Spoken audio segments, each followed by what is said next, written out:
چلے آج ویسے آج کس پہ مناظرہ کرنا چاہ رہے ہیں؟ آج کس پہ مناظرہ حدیث کرنا چاہیں؟ آج جی حدیث سر، کرتاس پہ مناظرہ کرنا ہے آپ سے. بات وہ کرنا تو ہے. بڑی تفصیل حدیثیں طلب چیز ہے نا.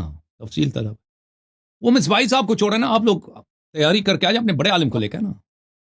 حدیث کرتاس کی بات کر رہے ہیں؟ حدیث چلیں آپ کرتاس. حدیث قرطاس پہ ابھی تو 1 بجنے والے ہیں. آپ مجھ سے سوال کریں، میں جواب دے دیتا ہوں. آپ جو اعتراض کریں نا، آپ ایک کر کے ہاں اعتراض کریں، میں جواب دے دیتا ہوں. وہ ایسے مناظرہ نہیں کرتا کیونکہ لیٹ بھی سوال. ہو چکا ہے اور اس کے لیے ہاں ٹائم بہت ہاں کی ضرورت ہوتی چلیے ہے. ہاں اعتراض سوال کرتے ہیں. کریں. چلیے آپ سے اعتراض ہمارا یہ ہے کہ اس میں حضرت عمر رضی اللہ تعالیٰ عنہ کی کیا اس میں غلطی ہے؟ تو آپ مانتے ہیں کہ کسی کی غلطی ہے؟ ہم نہیں کسی کی نہیں غلطی نہیں ہے. مانتے. کسی کی غلطی نہیں ہے. نہیں جو رسول صلی اللہ کسی علیہ کی وسلم سے نہیں. کہا گیا کہ حجر رسول اللہ صلی اللہ علیہ وسلم، یہ غلطی نہیں ہے. یہ جو کہا گیا حضرت الف والا، اس میں سفیان بن دجانہ جو راوی ہے، جی سر. اس ابن بخاری شریف کی جو حدیث ہے، 6 جگہ یہ حدیث آئی ہے. جی اس سر. میں 3 جگہ جو ہے اس میں اہل بیت کا ذکر ہے. تین چلیں جگہ اہل بیت آیا ہے. ٹھیک ہے. تو اس میں اہل بیت میں اختلاف ہوا اور مرد میں اختلاف ہوا، ہوں. یعنی کہ اس میں عورتیں نہیں تھی. وہ حجرہ کا ٹھیک ہے. مطلب کیا ہے؟ حجر کا مطلب کیا ہے؟ اگر سے آپ کے بقول مان لیا جائے کہ ہیزان ہیزیان مطلب یعنی کہ وہ معاذ اللہ بکنا وکنا یہ نبی کے لیے محال ہے. جی. اگر یہ ہے کہ وہ ہیزان کا مطلب کہ جس سے زبان پانی نہ پیے تو آدمی خشک ہو جاتی ہے، زبان آواز دھیمی ہے نا. اور کیا ہے کہ کبھی کبھی گست کا عالم ہو جاتا ہے، جیسے مطلب وہ گست والا عالم میں آدمی نہیں بول پاتا.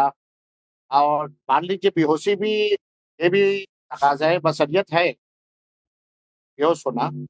تو رسول صلی اللہ علیہ وسلم نے ہزیان کیا ہے؟ آپ کہتے ہیں تقاضۂ بشریت کی روح سے انہوں نے ہزیان کیا. استجیر باللہ. مان کیا ترجمہ جائے کریں کہ ہزیان آپ کو وہ اردو میں کیا بولتے ہیں؟ ہزیان شاید بعض لوگ نہیں سمجھتے کہ یہ کہہ رہے، دیکھیں یہ کہہ رہا ہے صحابہ کی دفاع ان کو کہاں تک لے کے گئی. کہتے ہیں وہ پیغمبر نے کیا جی. یہ دیکھیں سبحان بتائیے. اللہ. آپ بتائیں نا آپ اس کو بتائیے. ہزیان بولتے ہیں کس کو؟ آپ بتائیں. ہم؟ آپ والا جو لیتے ہیں، آپ لیتے ہیں کہ معاذ اللہ وہ اپنے مطلب جو آدمی منہ سے لگتا ہے یہ پیغمبر کے لیے محال ہے. تو کیا زبان وہ کیا چیز ہے جو محال ہے؟ وہ جو بات چیز کرنا کیا کہ دوسرا محال ہے؟ کوئی نہ سنے. ہم، جو لوگ کیا چیز محال مطلب جو بکنے لگتے ہیں، جو ہے؟ منہ ہاں. سے بنا نکلے لگے سبقت لسانی وغیرہ، تو ٹھیک ہے. ہم. آپ کیا مراد لیتے ہیں اس سے؟ ہم لوگ تو دوسرا لیتے ہیں. میں کیا عرض کروں آپ کی خدمت میں؟ میں وہی بتائیے. لیتا ہوں، لیکن جو قرآن مجید میں آیا، جو کیا ہے؟ فرقان حمید میں آیا ہے. قرآن میں تو آیا ہے، چھوڑ دو. نہیں، وہ اور ہے. اگر وہ حجرو وہ باب احجار میں سے نا، وہ باب افعال میں سے ہے. باب موسیٰ ثلاثی علیہ السلام. مجرد سے ترک کرنے کے معنوں میں نہیں ہے. میں آپ کو بتا دیتا ہوں 1 منٹ میں. قرآن میں جو آیا دیکھیں ثلاثی مجرد کے معنوں سے، لیکن ثلاثی مجرد کے معنی میں سے احجرا یا حاجرا یہ ثلاثی مزید فی ہے. لیکن حجرا جب ثلاثی مجرد میں آ جاتا ہے تو اس کا مطلب ہے بکواس کرنا. ٹھیک ہے نا. صحابہ نے رسول اللہ صلی اللہ علیہ وسلم سے نسبت دیا کہ وہ کیا کر رہے ہیں، نستجیر باللہ. یہ جو میں الفاظ نہیں بیان کر سکتا، انہوں نے یہ کیے ہیں. ٹھیک ہے نا. ان کے الفاظ، انہوں نے کہا قلم کاغذ لے کے آؤ، میں وصیت لکھا دوں تاکہ تم کبھی گمراہ نہ ہو جاؤ. سامنے سے کیا کہہ رہے ہیں؟ سامنے سے کیا صحابہ کہہ رہے ہیں کہ آپ جو ہیں وہ کیا فرما رہے ہیں؟ آپ یہ جو ہے بکواس کر رہے ہیں. قرآن مجید میں ملاحظہ کریں. میں ذرا اس کو ذرا بڑا کر دوں مجھے آپ کے ساتھ. قرآن میں 1 منٹ میں اس کو 1 منٹ میں اس کو صحیح کر لوں تاکہ آپ کی تصویر بھی صحیح نظر آ جائے نا، تاکہ آپ کی تصویر کٹی ہوئی نظر نہ آئے.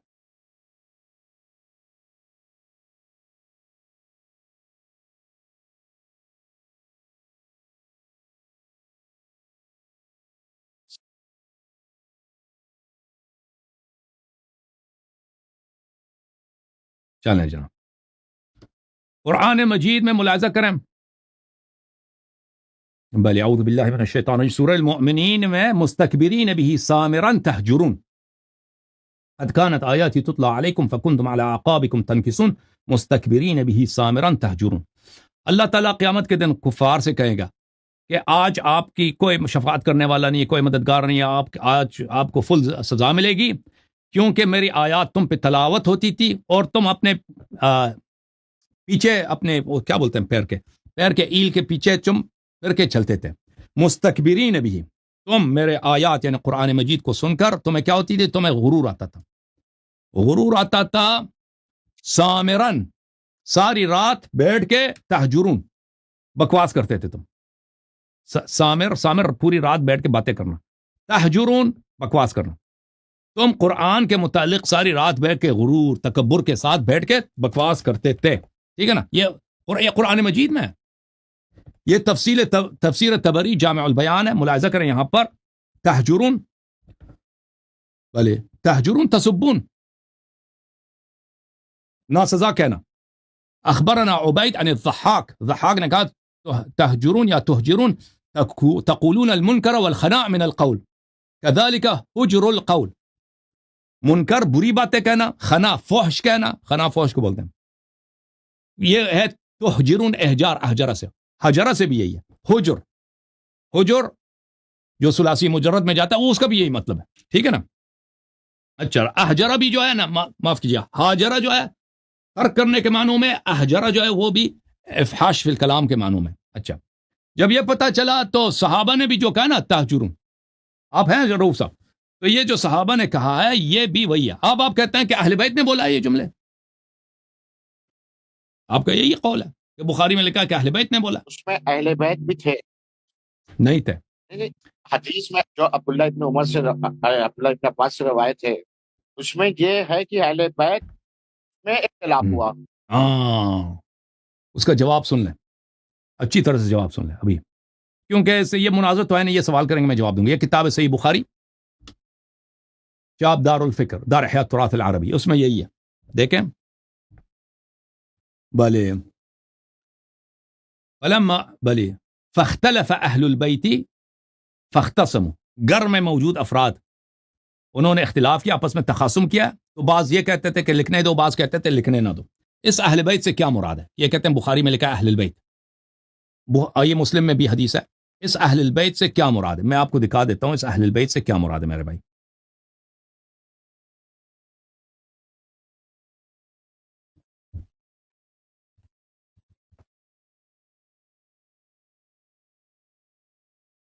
اس اہل البیت سے مراد صحابہ ہیں، نہ اہل بیت طاہرین علیہم السلام.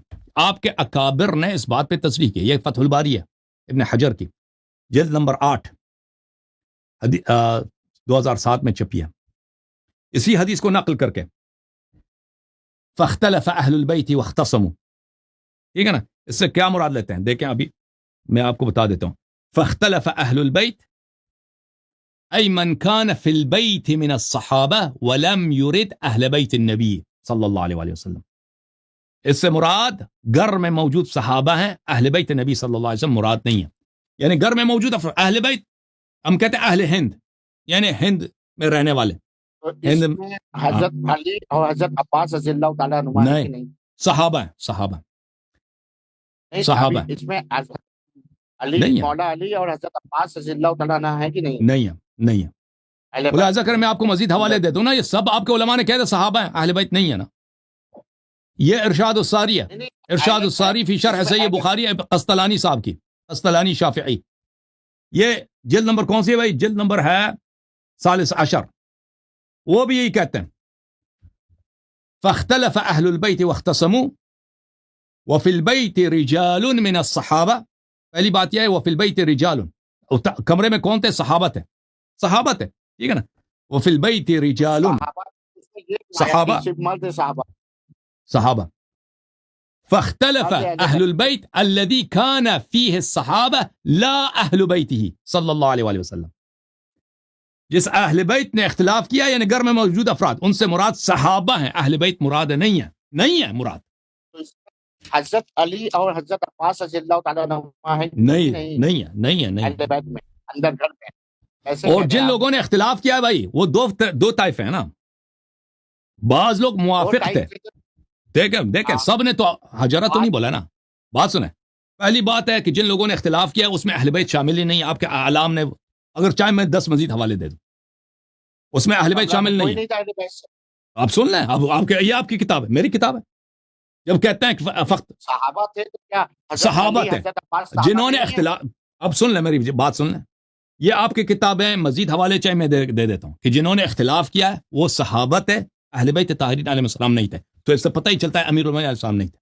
لیکن جنہوں نے اختلاف کیا ہے وہ سب برے نہیں تھے. سن لیں اچھی طرح سے سن لیں, دو گروہ تھے نا. ایک گروہ موافق تھے, موافق کہتے تھے کہ لکھنا چاہیے.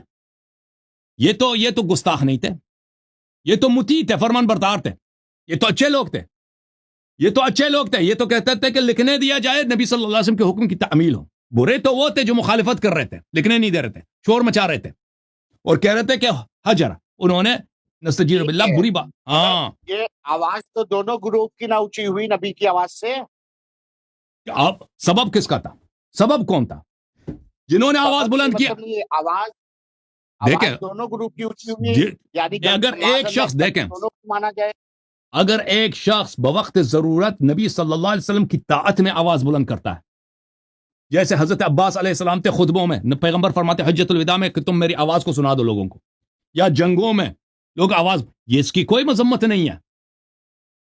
جو لوگ نبی صلی اللہ علیہ وسلم کی طاعت میں تھے, اگر یہ کسی کتاب میں نہیں ہے کہ ان کی آواز بلند ہوئی ہے نا, اگر آپ ثابت بھی کرو کہ جو لوگ نبی صلی اللہ علیہ وسلم کے موافق ہیں, نبی صلی اللہ علیہ وسلم کے فرمان کی حکم برداری اور اطاعت کرنا چاہتے ہیں, تعمیل کرنا چاہتے ہیں, ان کی آواز اس مجبوری سے بلند ہوئی ہے کہ سامنے والے گستاخی کر رہے ہیں, اجازت دیں, لکھنے نہیں دے رہے سامنے والے, آواز بلند ہوئی, تو یہ طاعت نبی میں صلی اللہ علیہ وسلم میں آواز بلند ہوئی ہے. اس طرح آواز بلند کرنا گستاخی نہیں ہے. ان دونوں کا آپ ایک قرار نہ دیں کہ جو گستاخی کر رہے ہیں, مخالفت کر رہے ہیں, لکھنے نہیں دے رہے, کہہ رہے ہیں کہ اس حکم کی تعمیل کی ضرورت نہیں ہے, اور وہ جملہ جو سراسر کوئی مسلمان اس کا قائل ہی نہیں ہے. آج بھی کوئی کہہ دے حسبنا کتاب اللہ, آپ کہتے ہیں کافر ہو گیا ہے, آپ خود کہیں گے وہ کافر ہو گیا ہے. وہ جو کہ وہ گروہ, وہ ان دونوں کو ایک جیسا قرار نہ دے, ان کی مخالفت میں یہ کہہ رہے ہیں, نبی صلی اللہ علیہ وسلم کی طاعت میں کہہ رہے ہیں. سمجھ میں آئی نا بات؟ ہاں, ابھی آپ تیاری کر کے آ جاؤ. آپ یہ مان گئے ہیں کہ جو نبی کے مطلب کہ وہ جو جس سے نبی کو مطلب بات سے فائدہ ہو وہ گستاخی نہیں ہے. تو حضرت عمر بھی تو یہی چاہتے تھے کہ نبی کو درد کی شدت ستا رہی ہے, ان کو آرام کرنے دیا جائے. نہیں, نبی صلی اللہ علیہ وآلہ وسلم, دیکھیں نبی کے وہ, اگر وہ اس کو نبی کی, یہ کسی حدیث میں نہیں ہے کہ وہ آرام چاہتے تھے نا, وہ تو کسی روایت میں نہیں, وہ تو آپ اپنے سے ملا رہے ہیں, وہ آپ ملا رہے ہیں. نبی صلی اللہ علیہ وسلم, دیکھیں نبی صلی اللہ علیہ وآلہ وسلم نے کیا فرمایا. وہ تو محبت میں ہی کہہ رہے تھے کہ ابھی اجازت دیں, محبت میں نہیں کہہ سکتا, یہ محبت نے دشمنی میں کہا ہے انہوں نے. میں آپ کو بتاتا ہوں وجہ کیا. دیکھیں نبی صلی اللہ علیہ وسلم کا یہ جملہ ہے, پہلی بات ہے وما ينطق عن الهوى ان هو الا وحي يوحى ان اتبع الا ما يوحى الي. نبی صلی اللہ علیہ وسلم کا ہر کام جو ہے اللہ کے حکم سے ہوتا ہے. جب وہ فرماتے ہیں کہ میں ایک ایسی وصیت لکھا دوں گا کہ اس کے بعد کبھی گمراہ نہ ہو جاؤ گے, تو اس فرمان کے ساتھ ایک ایسا قرینہ موجود ہے کہ اس کے لیے ہر قسم کی قربانی خود نبی صلی اللہ علیہ وسلم نے فرمایا کہ منظور ہونا چاہیے. اگر تکلیف بھی ہے نا, اور پوری امت کو قیامت تک ضلالت سے بچانا, اختلاف سے بچانا, سب پہ حجت ہدایت واضح کر دینا, اس کے لیے اگر نبی صلی اللہ علیہ وسلم کو تھوڑی تکلیف بھی ہوتی ہے نا, تو نبی صلی اللہ علیہ وسلم نے تو اس سے بڑے تکالیف کو برداشت کیا نا, اسلام کے لیے, ہدایت کے لیے, کچھ لوگوں کے ہدایت کے لیے پتھرے کا یہ پیر مبارک سے خون جاری ہوا. تو نبی صلی اللہ علیہ وسلم خود بہتر جانتے ہیں کہ مجھے تکلیف کی, مجھے آرام کی ضرورت ہے, یا مجھے اب یہاں پر کچھ جد و جہد کی ہو جائے تو پرواہ نہیں ہے. نبی صلی اللہ علیہ وسلم لیڈر ہے, عمر لیڈر نہیں ہے. عمر کا کام فریضہ یہ ہے کہ اطاعت کرے, مخالفت نہ کرے.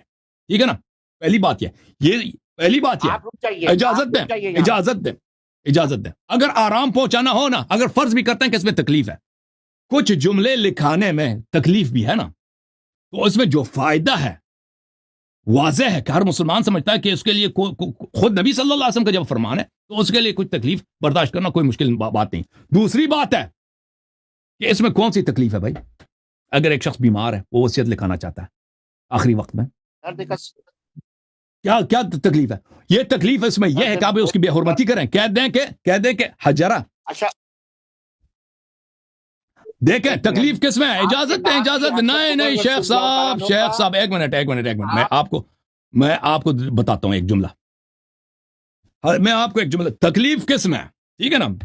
آرام کبھی آپ کے ہاں آپ کے شہر میں کوئی بزرگ بیمار ہو تو اس کو آرام دلانے کے لیے اس کی بے حرمتی کی جاتی ہے اس کے گھر میں، اس کے بیوی بچوں کے سامنے، اس کے گھر والوں کے سامنے. یہ کتاب المسند ہے لأحمد بن حنبل، تحقیق شیخ احمد محمد شاکر. ملاحظہ کریں یہاں پر حدیث نمبر 1935 ہے.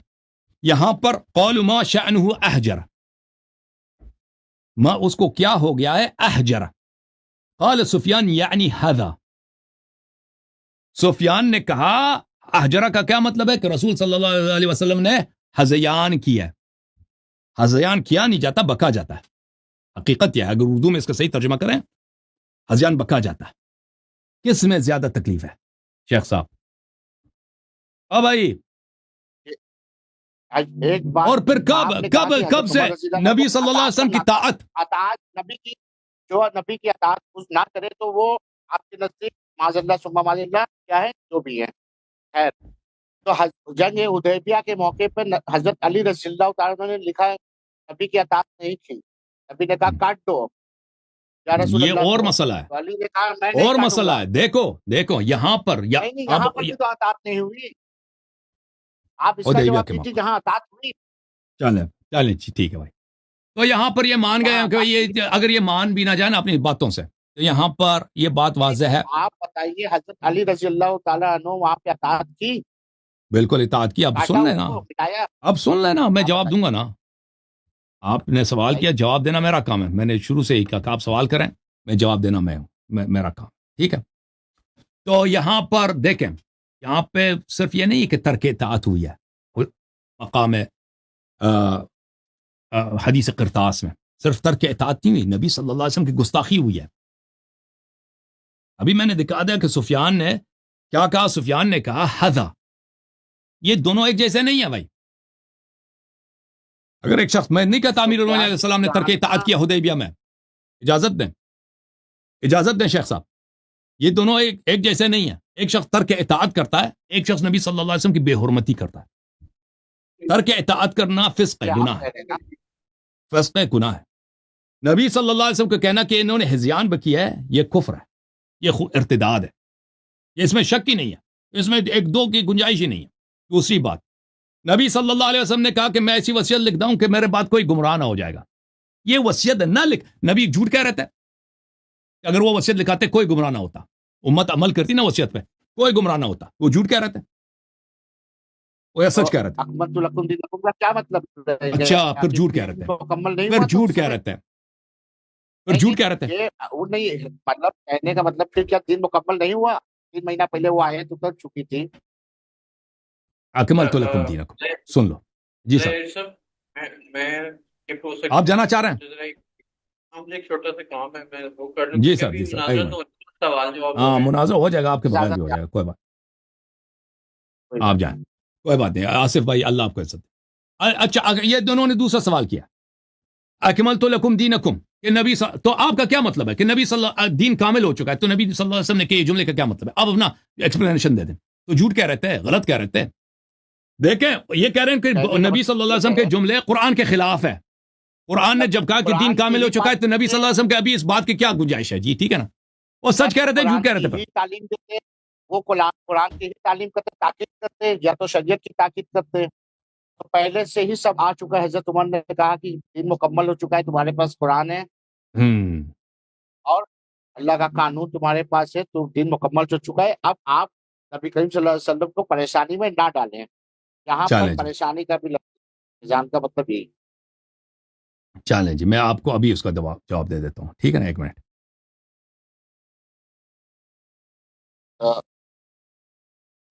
دیکھیں، الیوم اکملت لکم دینکم کا یہ مطلب نہیں کہ دین کے سارے احکام نازل ہو چکے ہیں. ٹھیک ہے نا. وہ صرف امامت مولا امیر المؤمنین علیہ السلام پر ہے. وہ کتاب جامع دور المنصور میں یہی ہے کہ الیوم اکملت لکم دینکم، یہ غدیر خم میں ان کی اعلان امامت کے بعد یہ مسئلہ آیا تھا. اب میں یہاں پہ ایک چیز ڈھونڈ رہا ہوں, میں آپ کو دکھا دوں. ملاحظہ کریں شیخ صاحب کہ وہ مسائل جو آپ کے اپنی کتابوں میں کیا حجت الیوم اکملت لکم دینکم, آپ لوگ کہتے ہیں نا الیوم اکملت لکم دینکم, یہ کہاں پہ نازل ہوا؟ یہ عرفہ میں نازل ہوئی ہے نا شیخ صاحب. آپ حج پہ گئے ہیں؟ نہیں گئے. جب حج پہ جائیں گے آپ دیکھیں گے کہ عرفہ میں حج کے مناسک بھی کامل نہیں ہوتے. اصل مناسک حج عرفہ کے بعد ہوتے ہیں, ٹھیک ہے نا. یہ لوگ کہتے ہیں کہ الیوم اکملت لکم دینکم یہ عرفہ میں نازل ہوئی ہے, تو اس کے بعد نبی صلی اللہ علیہ وسلم نے پورا حج ابھی تک نہیں سکھایا, تو یہ کیسے اکملت لکم دین. اس کے علاوہ یہ کتاب بخاری, یہاں پر ملاحظہ کریں موکل الربا,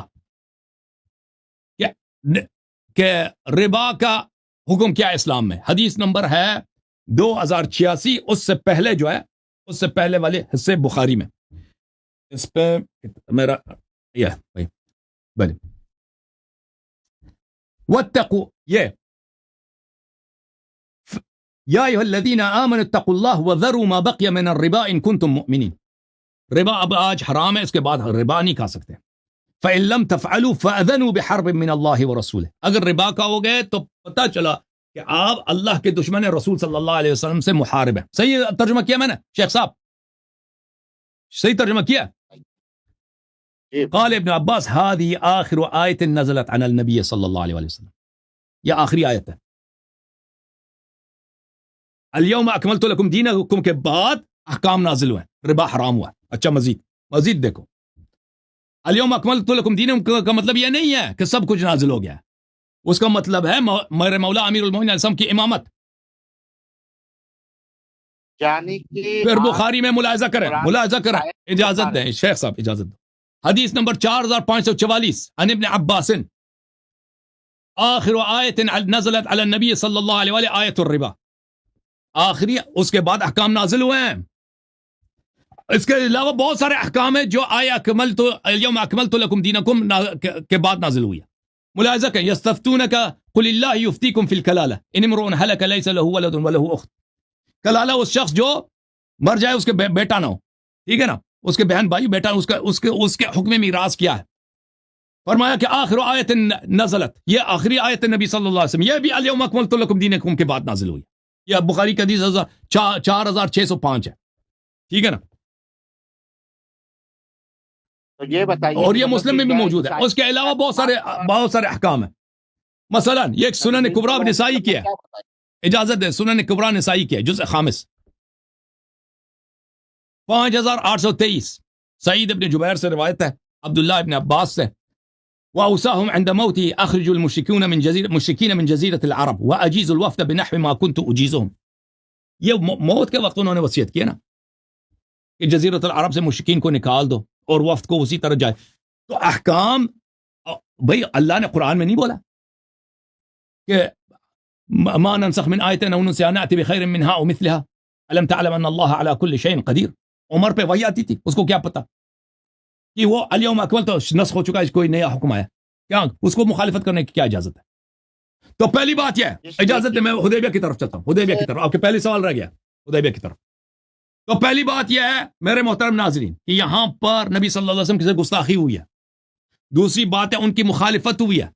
تیسری بات یہ ہے صرف یہ نہیں ہے کہ حدیبیہ میں امیر المومنین علیہ السلام نے مثلا حکم نہیں مانا, ٹھیک ہے نا, وہ الگ بات ہے, حکم نہیں مانا, میں بتاؤں گا حکم مانا ہے, لیکن موقع کرتاس میں صرف یہ نہیں ہے کہ حکم کی تعمیل نہیں ہوئی, بے حرمتی کی گئی. اور پھر ایک ایسا فرمان نبی صلی اللہ علیہ وسلم کا کہ اگر میں یہ وصیت لکھ دوں کوئی گمراہ نہیں ہو جائے گا. یہ سچ ہے یا جھوٹ ہے بھائی, مجھے بتاؤ یہ شیخ صاحب. تو نبی کریم صلی اللہ علیہ وسلم وہی کوئی شریعت کی تاکید کرتے ہیں جو حضرت ہاں عمر بالکل اگر سے بالکل, جو بھی کرتے ہیں نا, جو بھی کرتے ہیں, وعدہ ان کا صحیح ہے یا نہیں ہے. حضرت عمر کا یہ کہنا تھا کہ سوال جب یہ ہے قرآن شیخ صاحب, سوال یہ ہے کہ نبی صلی اللہ علیہ وسلم کا یہ قول, یہ وعدہ کہ یہ وصیت میں لکھ دوں, لوگ اس پہ ایمان لائیں, کوئی گمراہ نہیں ہوگا, یہ انہوں نے جھوٹ بولا یا سچ بولا ہے؟ نہیں, نبی کریم صلی اللہ علیہ وسلم نے اس لیے کیا کہ کوئی تاکید کی چیز ہے, کچھ لکھ دیا جائے. اور جو حضرت بھی عمر ہے نے کہا تو نبی کریم صلی اللہ علیہ وسلم اور بھائی کو جو بھی ہے ان کا یہ جملہ کہ اگر وہ وصیت لکھا جائے لوگ اس وصیت کو پہچان لیں, مان لیں, کوئی گمراہ نہیں ہوگا, یہ انہوں نے جھوٹ بولا یا ایسے ہی سچ بولا ہے؟